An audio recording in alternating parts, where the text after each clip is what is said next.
ఒక middle class లేదా upper middle class ఫ్యామిలీలో జనరల్గా ఎట్లుంటుంది అంటే, ఒక స్థాయి వరకు పేరెంట్స్ వాళ్ళకి తోచినంతలో పిల్లల్ని చదివించి పెద్ద చేస్తారు. తర్వాత మనం జాబ్ చేసి సంపాదించే స్టేజ్ వస్తుంది. అప్పుడు లోపల నుంచి ఒక తెలియని ఎక్సైట్మెంట్, అమ్మాయ ఎవరి మీద డిపెండ్ అవ్వక్కర్లేదు, నేను ఇన్ని రోజులు బయటికి చెప్పుకోలేక కొనుక్కోవాలనుకున్న కోరికలన్నీ 1 by 1 టకా తీర్చేసుకోవచ్చు. ఒక చిన్న బైక్, చిన్నదో పెద్దదో కెమెరానో ఏదైనా అవ్వచ్చు. ఆ ప్లానింగ్ లో ఉంటాం మనం. అప్పుడే మెల్లగా మనకి ఫ్యామిలీ అవసరాలు అంటే ఏంటి 1 by 1 మనం అప్పటి వరకు తెలియని విషయాలన్నీ తెలవడం మొదలవుతుంది. అండ్ మోస్ట్ కామన్ గా పేరెంట్స్ కూడా అప్పుడే రిటైర్ అవుతుంటారు.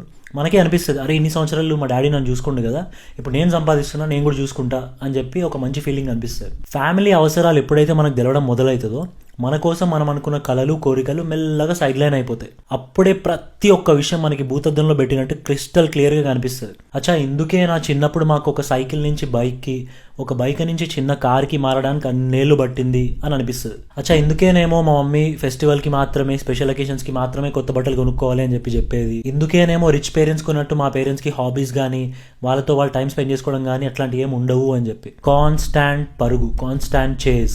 ఒక రోజు, ఒక గంట, ఒక క్షణం ఆగినా ఫ్యామిలీ బండి ఆగిపోతుంది. ఆ విషయం మనకి అప్పుడు అర్థమవుతుంది. ఆల్ ఆఫ్ ఎ సడన్ మన పేరెంట్స్ మీద రెస్పెక్ట్ డబుల్ ట్రిపుల్ అయిపోతుంది. నీ ఫ్యామిలీ అవసరాల కోసం, వాళ్ళని చూసుకోవడం కోసం నీ కలల్ని కోరికల్ని నువ్వు పక్కన పెట్టగలిగితే, అంత దమ్ము నీకుంటే నిన్ను మించిన తోపు ఇంకొకరు లేడు. And that's how I define middle class.